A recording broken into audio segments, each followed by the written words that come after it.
Okay, so I'm going to return to talking about sampling and estimation. I said there are two important things about a pure random sample. So my definition of a random sample is something that has two characteristics. One is equal chance of being included,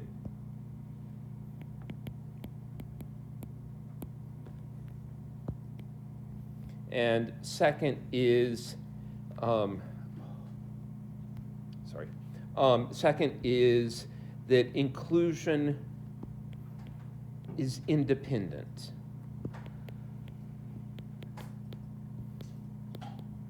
Okay, and that's a pure random sample. It's nice and clean and easy to analyze. There are ways of conducting samples that don't exactly conform to this, and the people who collect those samples know what they're doing and work out the adjustments. However, like for the sake of the class, like I want you all to focus on these as the two primary characteristics of a true random sample. Okay, then the next thing I talked about was estimation.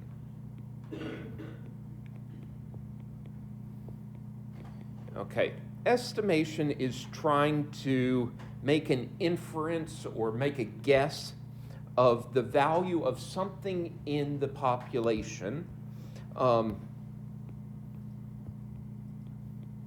guessing a population parameter using a sample. Okay, and I brought up two words. One is an estimator. This refers to the technique. Okay, the technique, usually a formula that we use for coming up with our guess. Okay, and we'll comment on whether these are good techniques or bad techniques. The other word is estimate. The estimate is the value that we obtain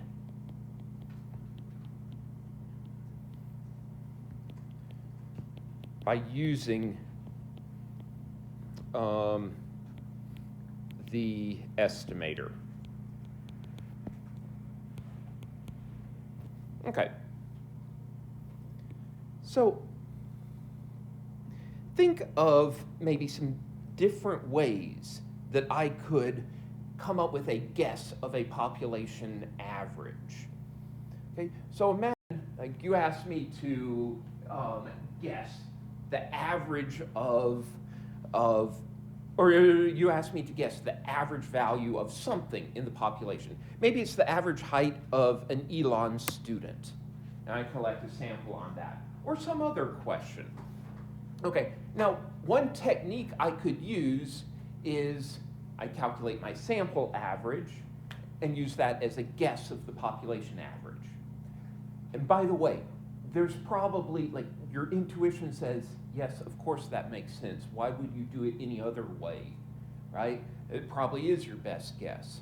Okay, what I'm going to address now is why not do it other ways. Yes, intuition might be correct, but like we want to give some reasons why it's a good technique. Because another thing I could do is I could just pick one person at random and ask you for your height. You know, just close my eyes and sort of do you. How tall are you? Who am I pointing at? Adam? Is it Adam? Okay, I just selected you to be my representative student. How tall are you, if you don't mind my asking? 5'9". 5'9", okay, 69 inches. So there, that's my guess of the average height of an Elon student. I could use that technique, correct? Or, third option I've put up here, using the number 50. I like the number 50 for some reason, it's just arbitrary. I was trying to think of a number to write down, so I went with 50. Sounds like a bad technique to use, but we need better terms than bad, right? Something arbitrary like that doesn't seem sensible, but again, I want to articulate what it is we're looking for in an estimator. Okay, so there generally are 3 properties that we're looking for. Okay, so let me kind of set up some terminology. Let's suppose we are interested in estimating a population parameter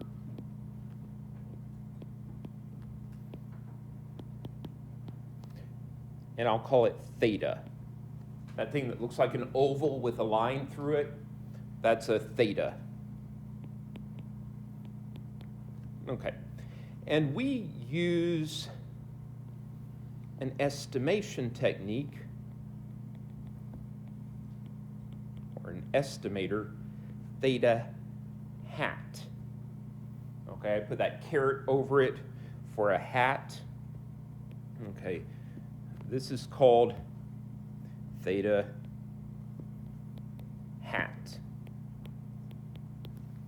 Okay, so by the way, it's going to become common notation to put a hat on an estimator of something.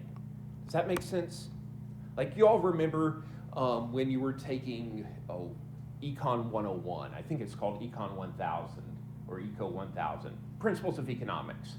If there was a star on something, what did that usually mean? Stars for equilibrium? Like P stars equilibrium price, Q stars equilibrium quantity. Does that notation ring a bell? Okay, there are just certain conventions that we use in economics or math, like a certain symbol often designates something. You know, like when you were shifting around curves in your economics classes, often you put a prime on the new curve. Like, okay, so we have similar conventions in statistics. HAT stands for an estimator. Okay, now, I say there are really 3 desirable properties.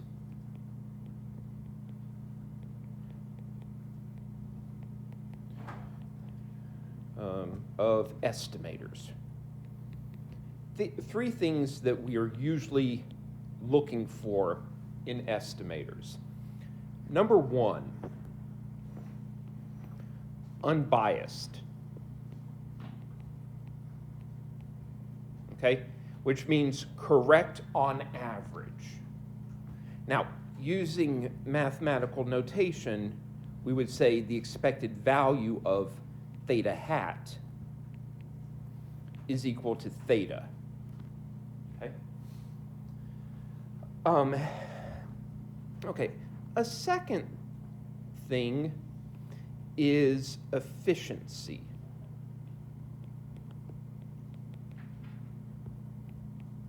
Okay. Efficiency is that it minimizes, or let me say, minimizes, let me say the least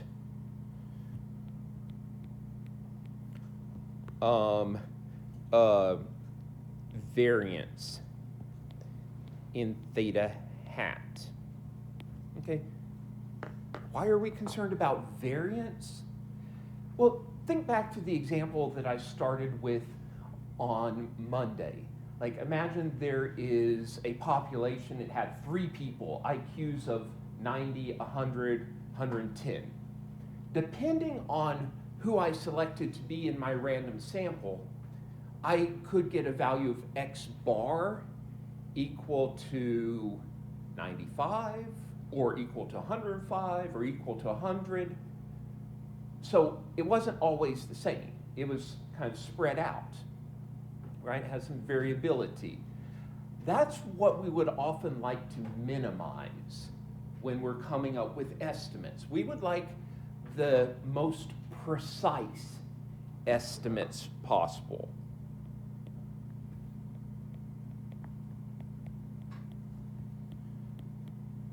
Okay. Then I'll leave a little gap.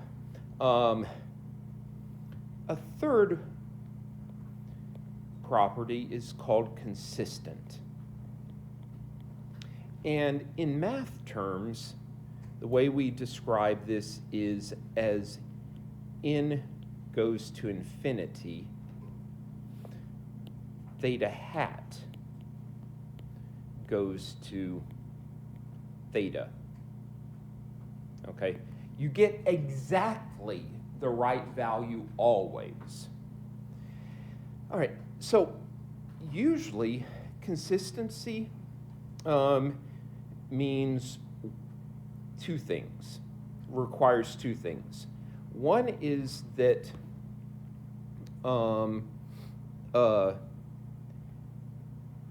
as n goes to infinity,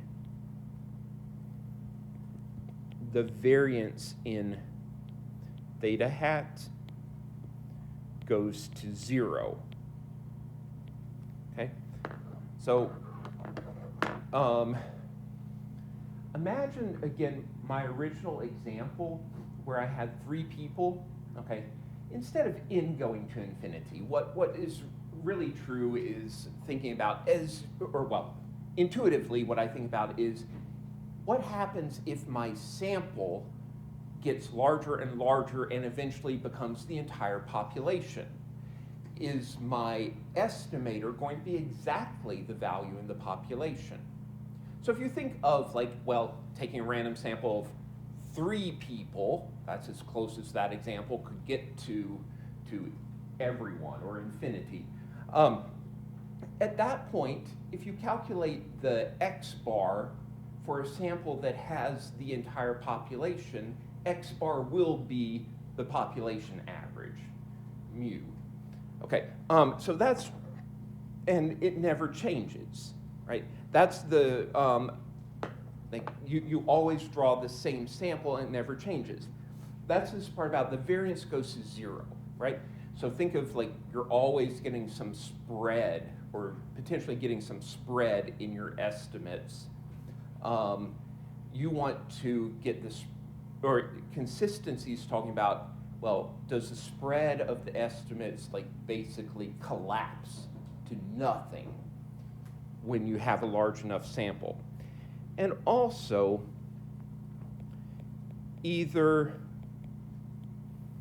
unbiased or the bias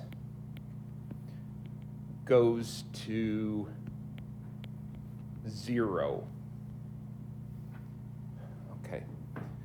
So there are times when an estimator could be biased, but in a large enough sample, the bias is negligible, and it is still consistent. Okay. We're not going to talk a lot about consistency. In fact, what we're going to talk about the most is what happens when you combine number 1 and number 2. Okay? Of the unbiased estimators,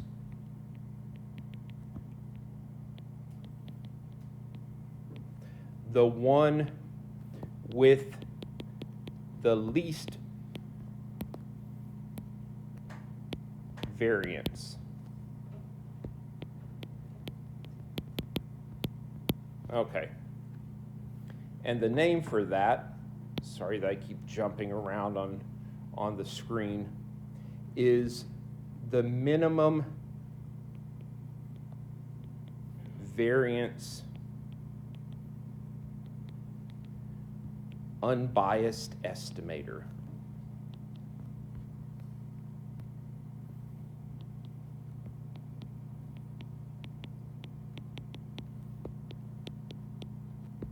Estimator.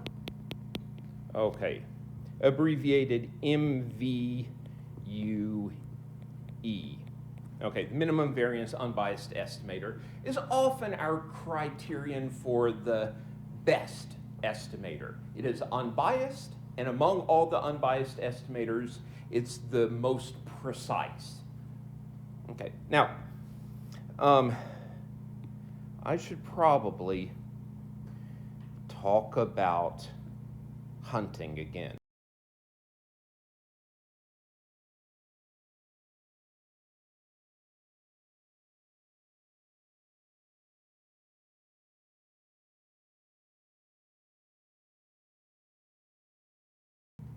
Okay.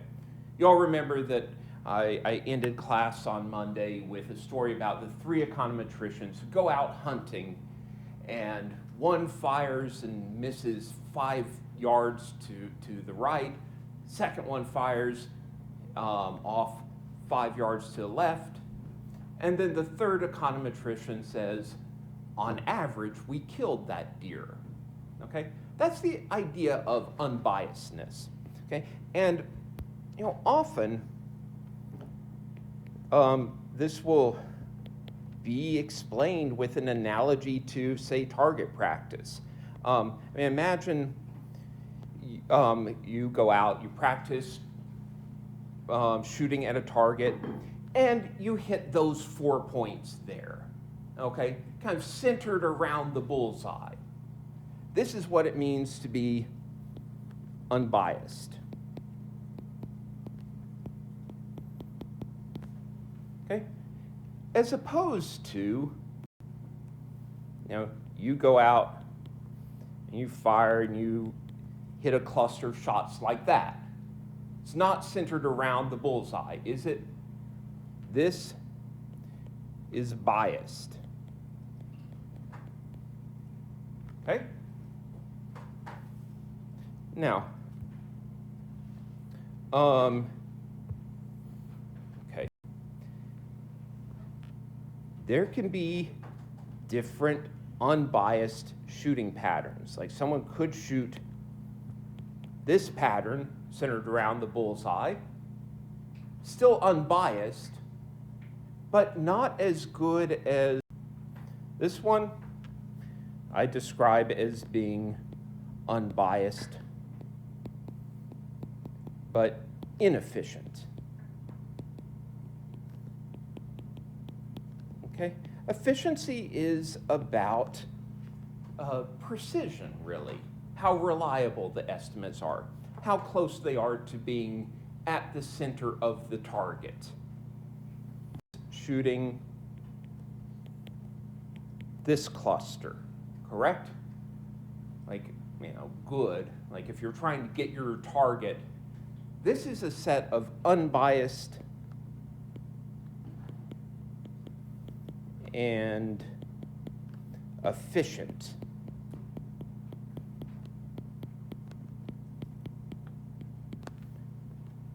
targets, as opposed to the last slide. Okay. So at this point, we can kind of compare the estimators that I presented earlier and talk about their bias, their variance, and maybe I'll say a word about consistency as well. Okay. So I brought up, let's see, I brought up X bar as an estimator of mu. Okay. And on Monday, I demonstrated that it is mathematically true that the expected value of X bar will be mu. Always. Okay? So in other words, this is unbiased. Okay? So that math that I did to demonstrate this statement is a proof that X bar is an unbiased estimator of the mean. Now, The second question, though, is about efficiency.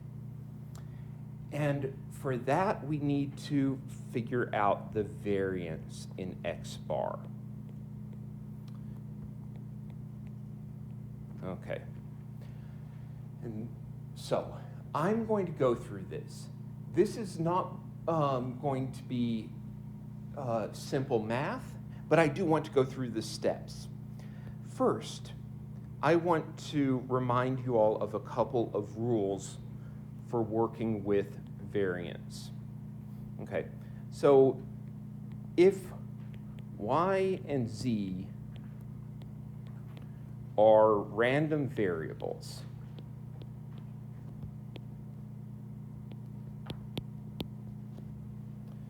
then the variance in their sum, variance in y plus z, is the variance in y plus the variance in z plus 2 times the covariance between y and z. So that was like a rule that came up earlier with variances. I mentioned it and put it on hold. We're going to use it now. The second thing is that if A and B are constants, then the variance in, let me say, A plus B times Y is equal to B squared times the variance in Y. Okay. So we'll use both of those rules right now. I want to know the variance in x bar. Okay, so the first thing that I'm going to do is substitute in that x bar stands for 1 over n times the sum of the x's. In other words, add all the x values together and divide by n. Okay. Now, one of the rules that I'm going to use is this one about variance in A plus B times Y. Okay?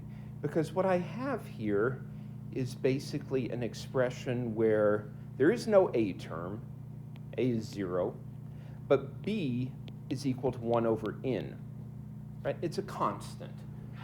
The mathematician knows how many observations are in the sample. So according to this rule, basically, I can pull that B out in front of the variance, but it gets squared. In other words, this is equal to 1 over n squared times the variance in the sum of the x's.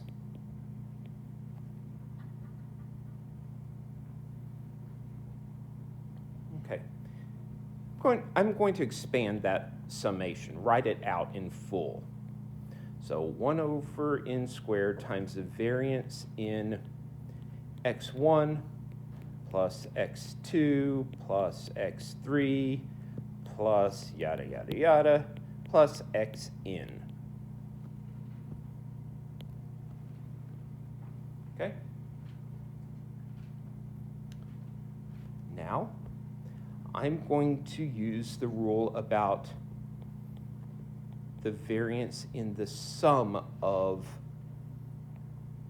some random variables. Okay, we can break this up into variance in x1 plus variance in x2 plus variance in x3 plus yada, yada, yada, plus a variance in x in. But wait, there's more. I have to include my covariance terms. And I also have to do plus 2 times the covariance between each pair of the x's.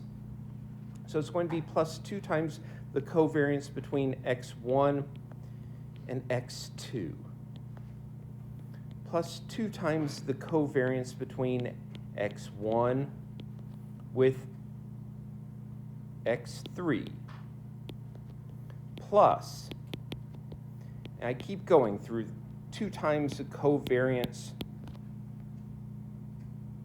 between x1 and x in. Okay, so those are the covariance between x1 and everything.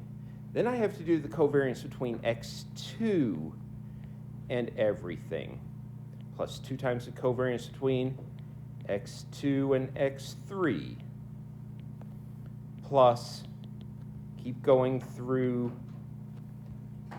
plus 2 times the covariance between x2 and x in. Okay, and then I have to keep doing all these covariance terms. Covariance between x3 and everything, covariance between x4 and everything. And finally, I get to the last term, plus 2 times the covariance between x in minus 1 and x in. Okay, like in minus 1, the next to the last observation, and in. Okay, so I've got a whole bunch of covariance terms here that I hate. Okay, covariance is a pain to deal with. Okay, here's where random samples make our lives easier. If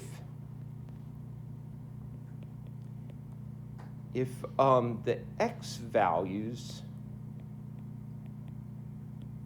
were collected independently,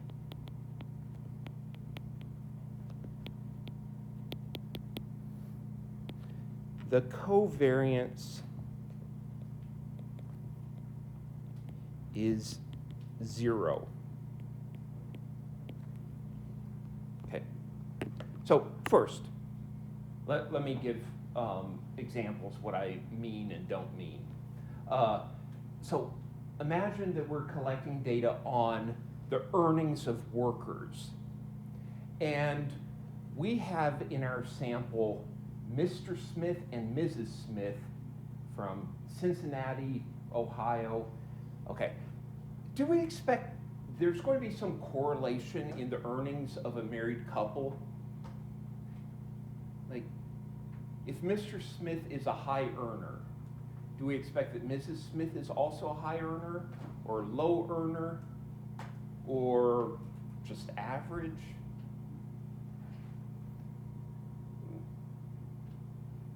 My guess is, let's probably assume there is some correlation, okay?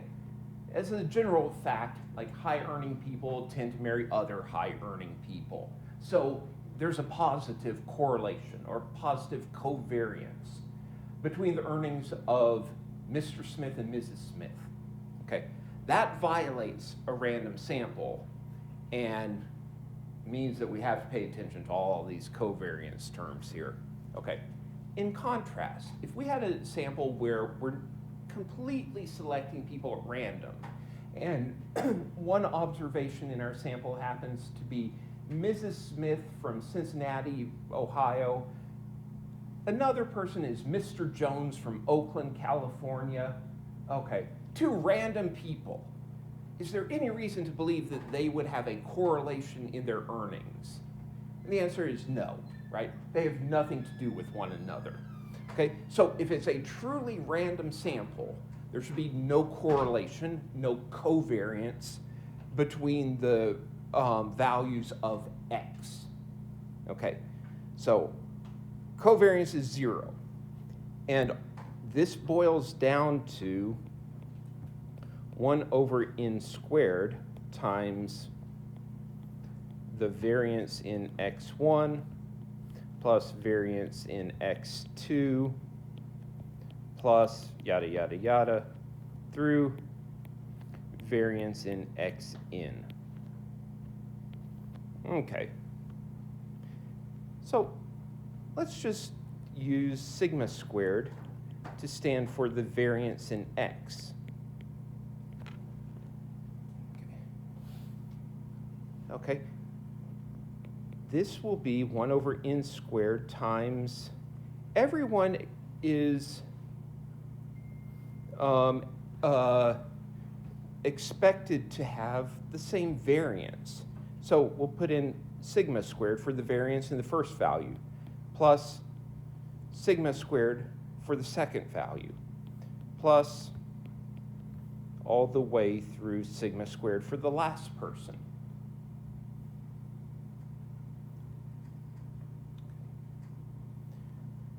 Moving this up, we have 1 over n squared, and then we have sigma squared added to itself a bunch of times.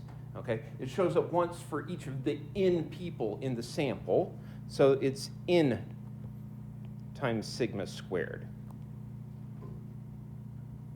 Okay, and then the final step, this n inside the parentheses cancels with one of the n's in front of the parentheses. And we're left with variance in x bar is equal to sigma squared over n.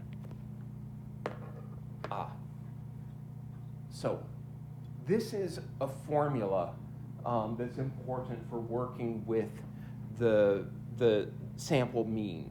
Okay, variance in the sample mean is variance in x divided by n. Okay, so let's put this on hold for just a second. Okay, this is going to be an important formula, so I'll put a little star there. But if we want to talk about comparing estimators, we need to find out the variance in the other estimators as well. Okay, so my second suggestion for an estimator was using just one value of xi to guess the population mean. So, I asked Adam for his height, and he told me, and so that is my guess. What is the expected value of xi? Well, the expected value of xi is mu, right? That's what mu stands for, the average value of x. Okay, so this is an unbiased technique. Okay, even asking just one person what his or her height is going to give me an unbiased estimate. Okay, it's just as likely that the person I picked is above average as below average. So, okay, so again, that makes it unbiased. But what about the variance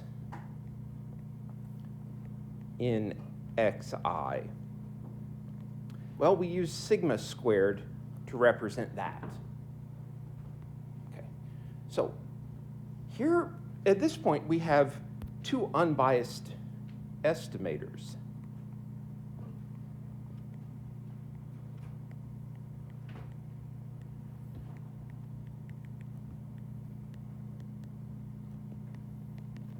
X bar, or just a single xi. But we can say that the variance in x bar is equal to sigma squared over n. whereas the variance in just a single value of x is sigma squared. Okay, so I can definitely say variance in x bar must be less than the variance in xi if n is greater than 1. Right? If I had more than one person in my sample in order to calculate the sample average, sigma squared over n will be smaller than sigma squared itself. So,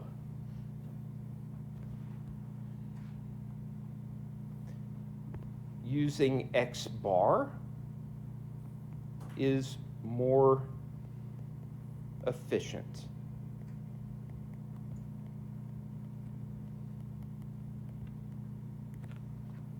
Okay. It's a more reliable estimate. It'll be more precise if I take a group of people and average their height and use that as my guess of the population height than if I just pick one person, right? The group is going to average out some of the differences. Adam could have been a little short, Adam could have been a little bit tall, but if I add a second person, it's probably going to average out, like however, or it's going to average out with whatever Adam's discrepancy is. I do have your name right, correct? Okay, thanks. All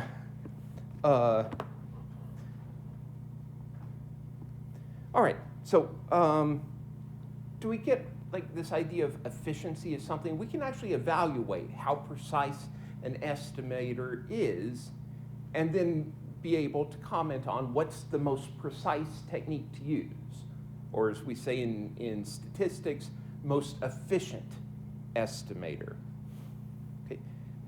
There's another, there's a third estimator that I brought up, and that is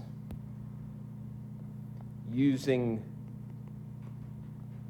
50 as my guess of mu.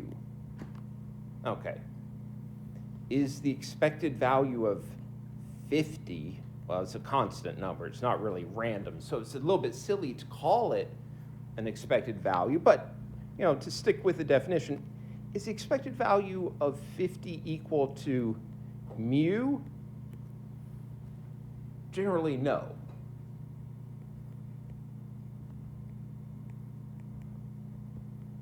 Right? So we call this biased.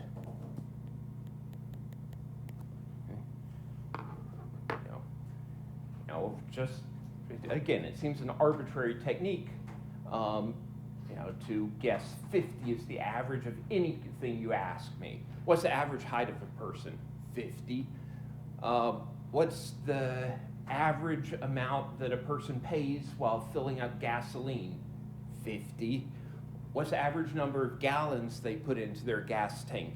50. Okay, I mean, it's just an arbitrary number, and generally it's going to be wrong, right? Or as we would say, it's biased.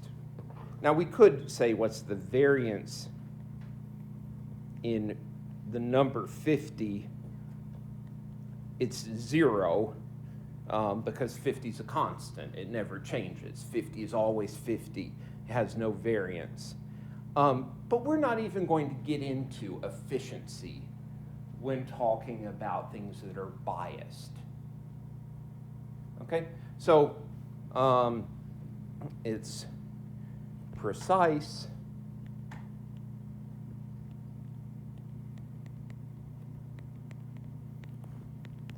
but wrong. So, okay. So among the three estimators that I proposed, we have one that, we have two that are unbiased, and one of them has less variance than the other. So of these three estimation techniques, I'd say it seems pretty clear the best one to use would be X bar. Okay. Does that make sense? So, okay, now what about consistency?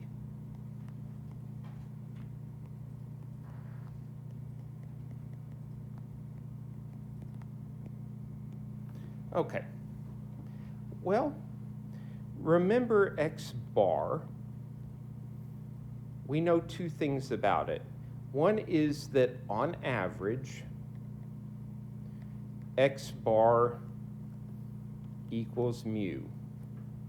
The second is that the variance in X bar is equal to sigma squared over n. Consistency is about, I guess, first, what happens to the variance in the estimator as n goes to infinity? As n goes to infinity, variance in X bar goes to what? Look at that formula, sigma squared over n. What happens to that as n goes to infinity? It goes to, come on, say it. It goes to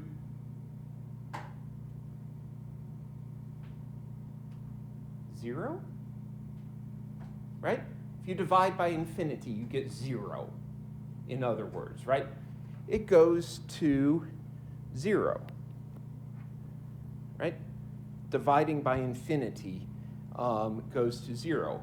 So we know two things about it. It's unbiased. So, if we're trying to estimate this and get right in the center of the distribution, right here is where the true value of mu lies. Okay, we're told that there will be some variance, and the amount of variance is equal to sigma squared over n. So we wouldn't expect to get the exact right answer always, even if it's unbiased. We expect to get some spread. Okay, but what we see here is as n goes to infinity, that variance gets smaller and smaller. The spread gets smaller and smaller. And eventually, when n equals infinity, the variance will be exactly zero, meaning you're getting exactly the right value always. Okay? So, in the limit, then, you get X bar equals to mu always. So, the second thing is also unbiased. So I said consistency means two things, really. One is that the variance will be zero in the limit, or often there are two easy ways. Let me restate this. The easiest way for me to argue that something is consistent is to say that in the limit it has no variance, and either it's unbiased or maybe it's biased, but the amount of the bias shrinks to zero in the limit. Okay? In this case, it's unbiased. So it satisfies both of the things that we need for consistency.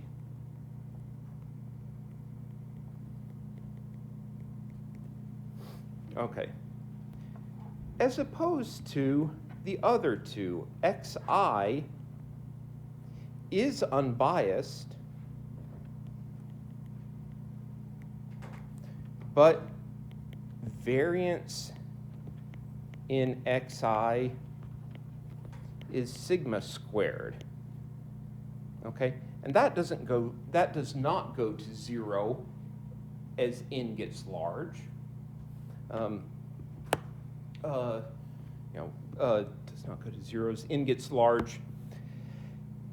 So it's not consistent. Like if you're just picking one person from your sample to use as your guess, it's still going to bounce around. Your estimate will bounce around depending on which one person you're using. So it's not going to get the correct value exactly in the limit. And the number 50 is biased. Okay, so it can't be consistent. Well, there's no way of showing that the amount of the bias goes to 0, or it does not go to 0 in this case. So these are both classified as not consistent.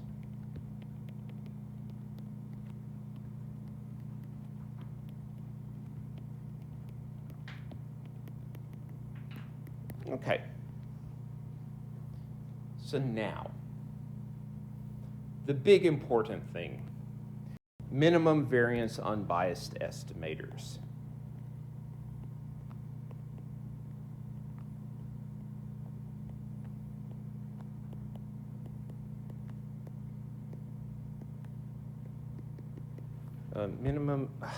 Sorry, I miswrote that, or I left out the word variance. Minimum variance unbiased estimator.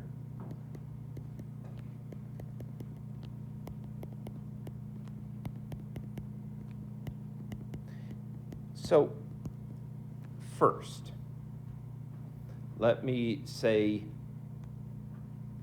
for the mean. Okay.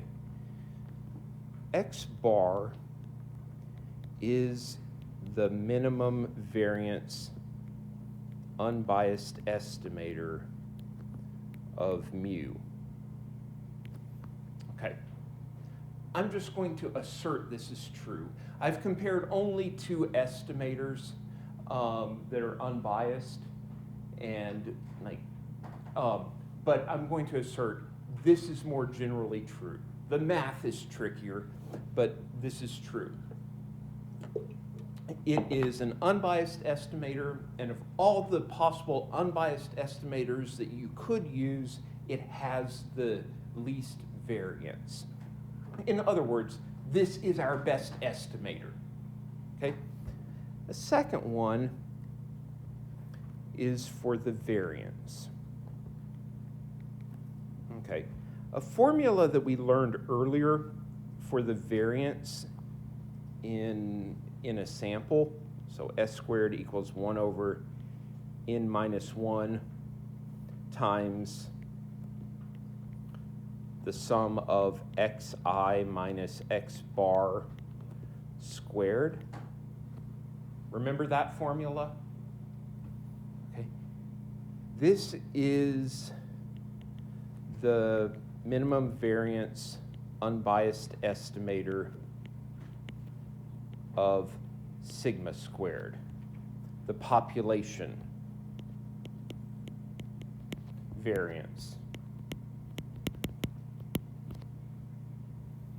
Okay. There's a third one that I want to bring up. This is for a population proportion.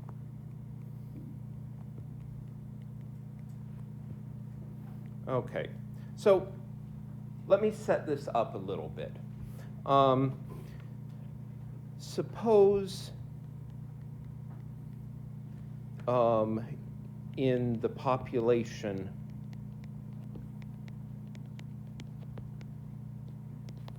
P is the proportion of people with some characteristic. Okay.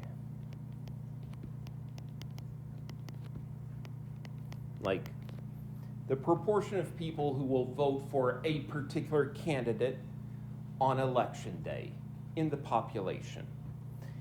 We have a sample of n. X is the number in our sample with the characteristic.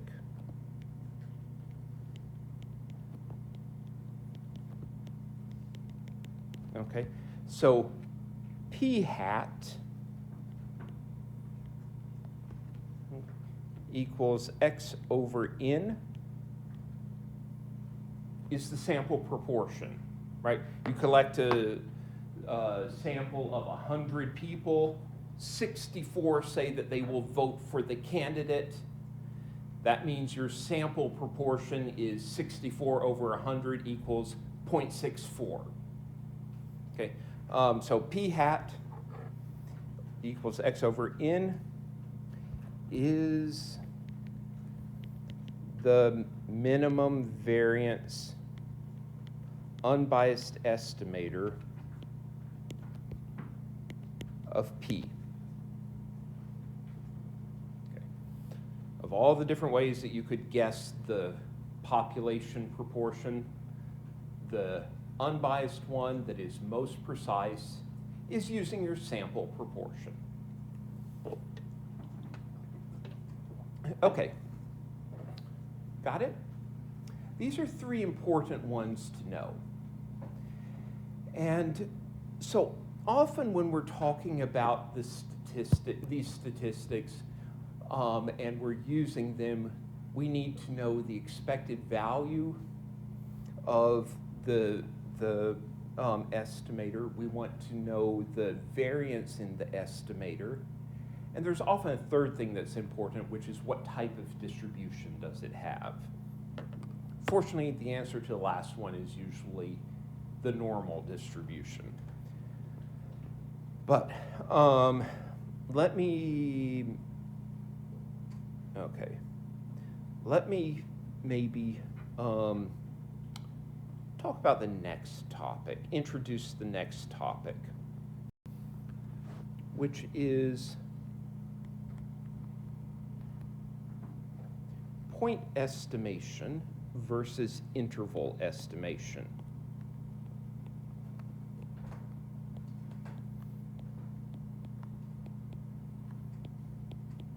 Okay, a point estimate is a guess of the single value that's most likely to happen. Okay, in contrast to an interval estimate,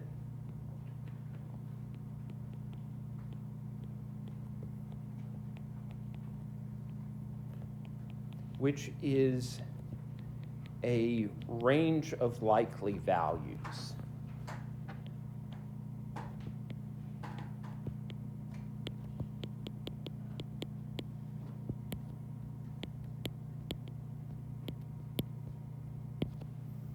Okay. So sometimes we're interested in one, and sometimes we're interested in the other. Sometimes, like, what our boss wants to know, or what we want to know, is what is your single best guess of the profits from some business project? Or what is your single best guess of the outcome of the election if it were held today? Okay.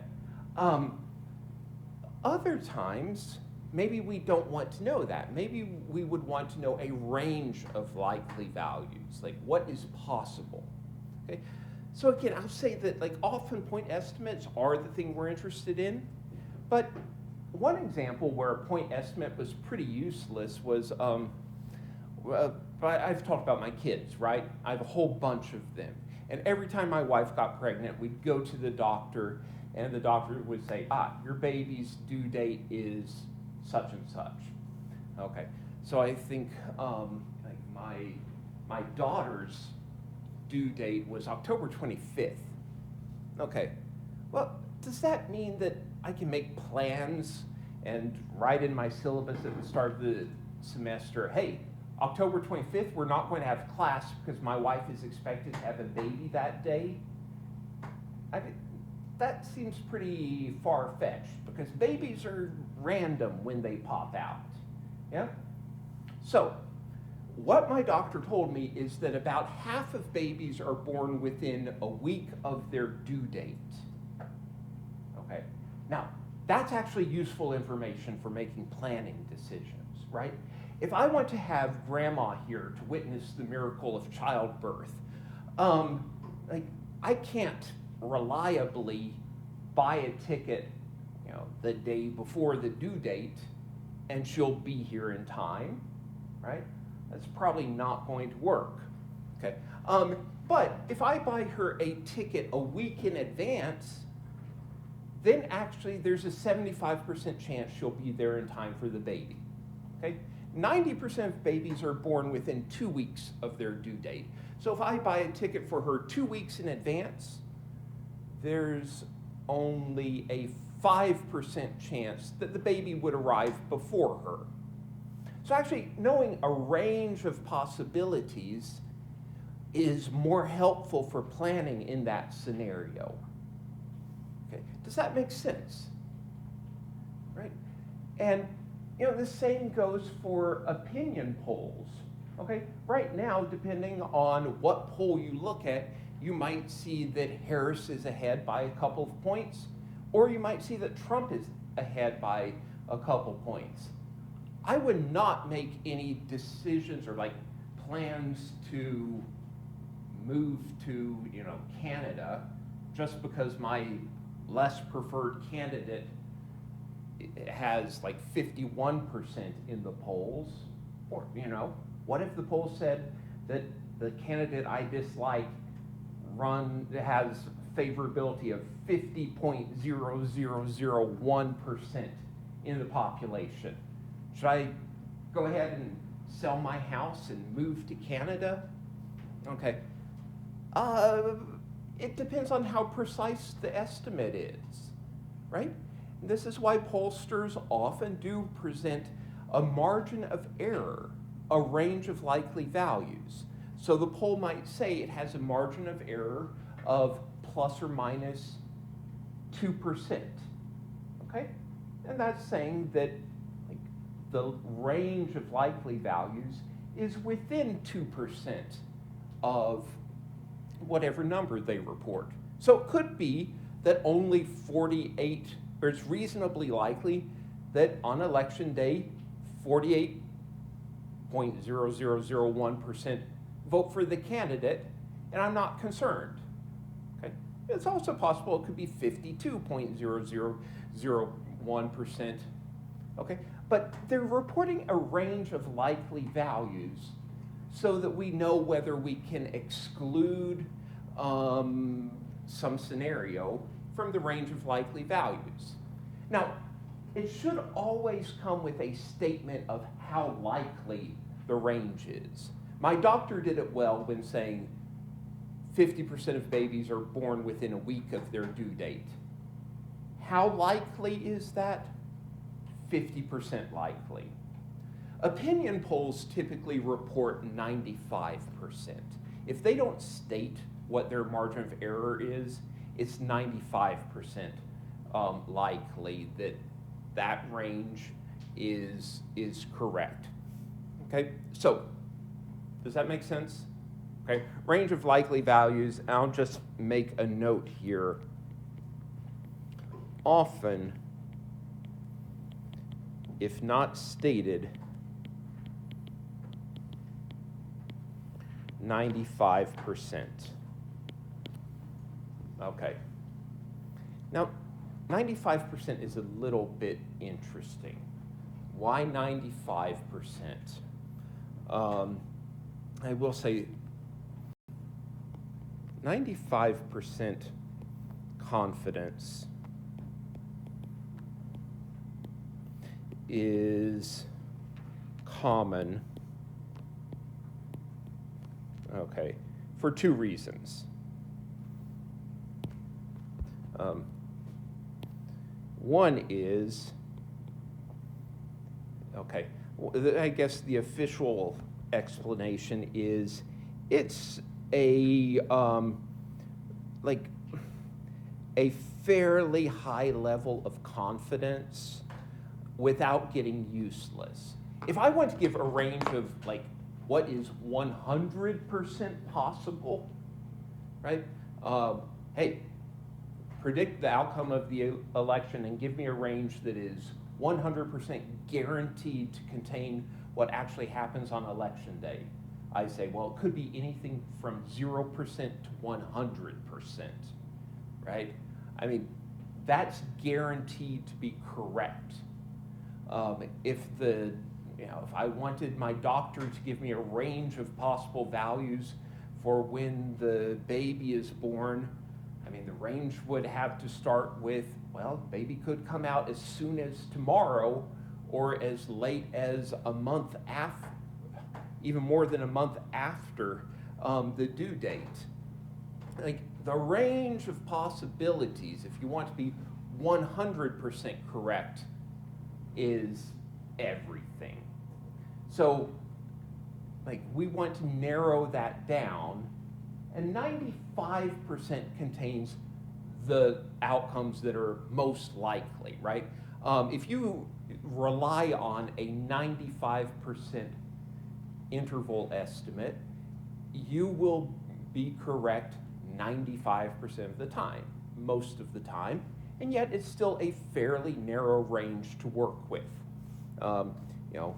I can say with 95% confidence that the outcome of the election will be within 2 points of like 51%.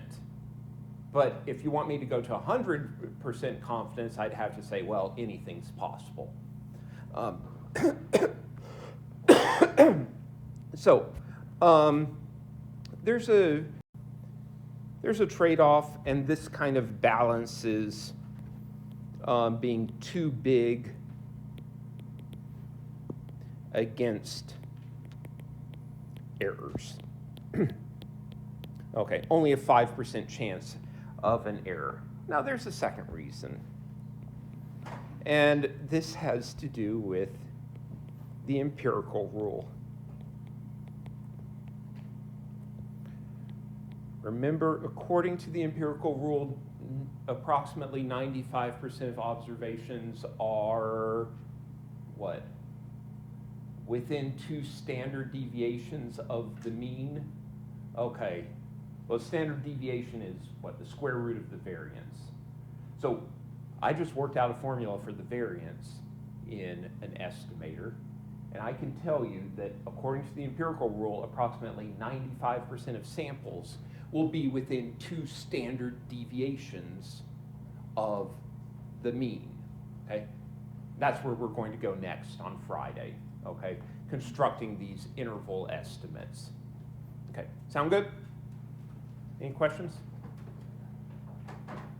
Okay, I will see you all later in the week.